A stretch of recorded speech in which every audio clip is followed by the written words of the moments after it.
4 kilometers beneath the surface, where sunlight has never reached, where pressure crushes like a hydraulic press.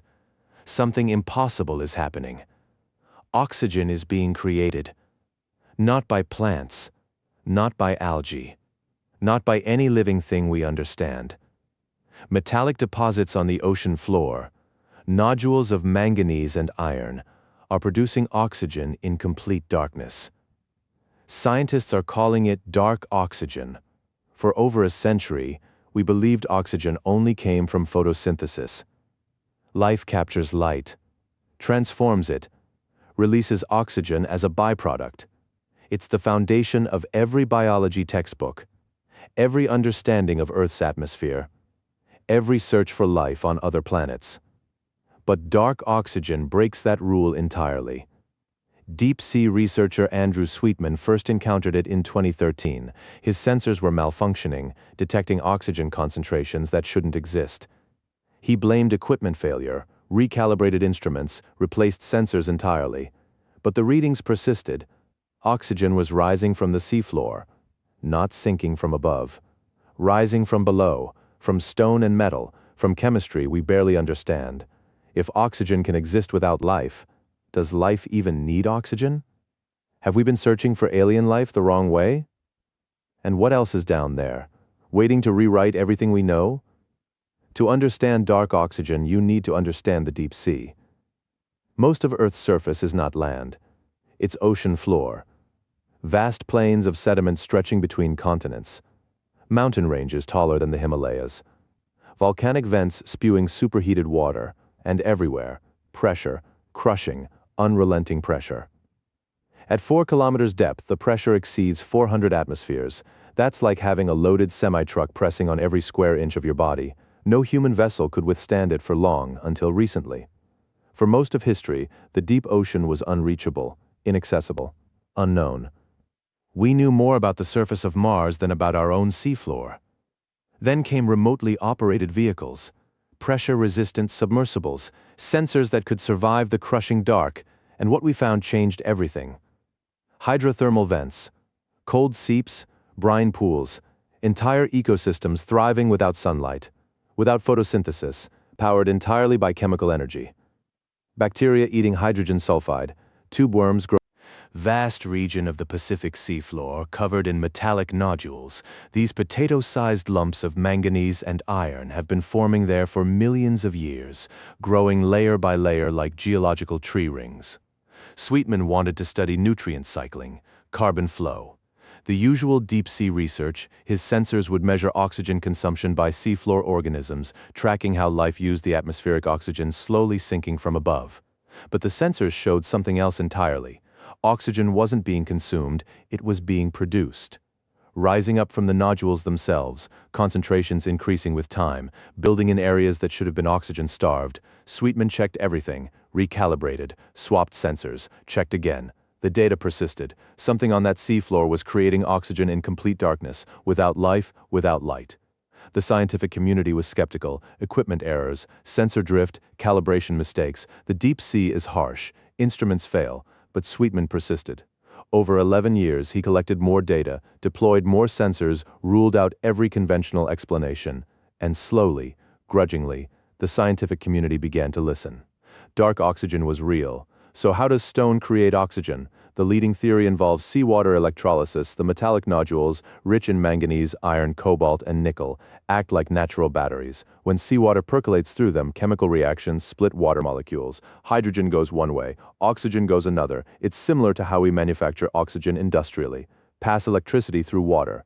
Molecules split, gases separate. But these nodules do it without wires, without power plants, without human intervention. The nodules themselves generate the electrical potential. Different metals at different oxidation states create natural voltage gradients. Seawater completes the circuit, chemistry does the rest. But here's what makes no sense. The energy involved is tiny, minuscule, barely enough to power a single LED bulb, spread across square kilometers of seafloor, yet somehow it's splitting water molecules at scale, producing enough oxygen to create measurable concentrations. Either our understanding of electrochemistry is incomplete, or something else is happening. Another theory suggests the nodules are catalyzing reactions we don't fully understand. Manganese oxides are known catalysts. They speed up reactions without being consumed themselves. Perhaps seawater chemistry, under extreme pressure, at near-freezing temperatures, produces effects we haven't seen in surface laboratories. Or maybe the oxygen isn't coming from water splitting at all. Maybe it's coming from mineral breakdown. Some manganese oxides contain trapped oxygen from their formation, released slowly over geological time, but the rates don't match. Too much oxygen, too fast, too consistent. The implications are staggering. Earth's atmosphere contains roughly 21% oxygen. We always assumed this came entirely from photosynthesis. Billions of years of plants and algae capturing sunlight, releasing oxygen, slowly building atmospheric concentrations. But if rocks can produce oxygen too, how much of Earth's oxygen came from below? From the seafloor? From geological processes we never accounted for? Early estimates suggest dark oxygen could contribute 0.1% to 1% of total oceanic oxygen production. Small, but not zero, and that's just what we've measured. The Clarion-Clipperton Zone is vast. Other nodule fields exist across the Pacific, Atlantic, and Indian Oceans. We haven't measured them. We haven't looked. Then there's the timeline question. These nodules have been forming for millions of years, growing slowly, layer by layer. If they've been producing oxygen all that time, through Earth's history, through mass extinctions, through atmospheric transformations, what role did they play? Did dark oxygen help Earth recover from the Great Oxygenation Event? Did it sustain life through snowball Earth periods? Did it provide refuge for deep-sea organisms during mass extinctions? We don't know. We've only known dark oxygen exists since 2024. 11 years of data, from one researcher, in one location. Now we descend into true strangeness. The deep sea isn't empty. It's crowded. Estimated 10 million species down there, most undiscovered. Entire phyla of life we haven't named. Creatures that make their own light. Creatures that eat sulfur. Creatures that survive temperatures above boiling water. And they're all waiting for oxygen. Oxygen is the bottleneck of deep-sea life. It sinks slowly from above, consumed by everything along the way, barely reaching the seafloor in sufficient quantities. Deep-sea organisms are adapted to low oxygen.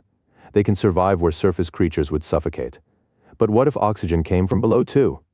Dark oxygen creates localized oases, areas where oxygen concentrations exceed what should be possible, where life can thrive more abundantly, where evolution might take different paths.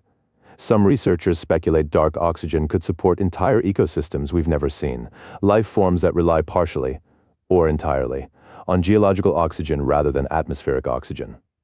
Parallel biospheres hidden in the dark. The nodule fields themselves teem with life. Food web we never suspected. Then there's the mining problem. Those manganese nodules contain rare metals, cobalt for batteries, nickel for electronics, tellurium for solar panels. As surface deposits deplete, companies eye the seafloor. Mining operations are being planned, test sites authorized, but every nodule harvested is an oxygen generator destroyed. Every field strip mined is an ecosystem potentially collapsed. We don't know how much life depends on dark oxygen. We don't know how quickly nodules regenerate. We don't know if dark oxygen production can be sustained once disturbed. The International Seabed Authority is wrestling with these questions. Moratoriums are being discussed, research expeditions funded. But the mining companies have contracts, deadlines, investors.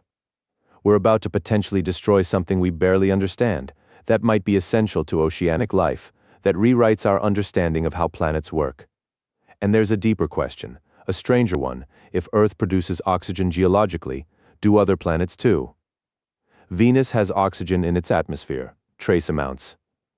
We've always assumed it came from solar radiation, splitting carbon dioxide, photolysis, light breaking molecules apart. But what if Venus has dark oxygen too? Underground, in subsurface oceans, generated by metallic minerals under pressure. Mars shows evidence of ancient oceans, maybe extinct, maybe frozen, but if dark oxygen works without photosynthesis, could Mars still produce oxygen geologically? Could subsurface life exist there? Sustained by mineral oxygen rather than photosynthesis? Europa has a subsurface ocean, Enceladus too, worlds where sunlight never reaches. where photosynthesis is impossible, but where metallic rocks might create oxygen in the dark. We've been searching for life by looking for oxygen, assuming oxygen meant life, but dark oxygen shows the arrow can point the other way. Oxygen can exist without life. Can life exist without oxygen? Or rather, can life exist with geological oxygen alone? The search for extraterrestrial life just got complicated. Despite Sweetman's 11 years of research, fundamental questions remain unanswered. We don't know the total oxygen output. Estimates vary by orders of magnitude. Is dark oxygen a curiosity, or a major contributor to oceanic chemistry? We haven't mapped enough of the seafloor to say. We don't know the mechanism. Electrolysis is the leading theory, but the energy balances don't quite work. Something else might be involved, something we haven't identified. We don't know the history. How long have nodules been producing oxygen? Millions of years, billions. Did it help create conditions for life to emerge? We don't know the ecological role. Which organisms depend on dark oxygen? How much? What happens if we remove it? The deep sea is already stressed by warming, acidification, and pollution. Dark oxygen might be a crucial buffer we never knew existed. We don't know how mining will affect it. Strip mining nodule fields could destroy oxygen production for centuries, or longer. The nodules grow slowly, millimeters per million years. Recovery, if possible, would be geological timescale. Most importantly, we don't know what else is down there. Dark oxygen was invisible until 2024, 11 years of data, from one researcher, in one location. What other impossible things are happening on the seafloor? What other rules are being broken? What other secrets wait in the crushing dark? Dark oxygen reminds us that Earth is still surprising. After centuries of exploration, after mapping the genome, after landing on other worlds, we still don't understand our own planet. The seafloor covers most of Earth's surface. We've seen less than 1% of it. Less than we've seen of Mars, less than we've seen of the Moon. Andrew Sweetman almost gave up. His sensors kept failing, or so he thought. He almost abandoned the research, almost dismissed the impossible data, almost missed the discovery of a lifetime.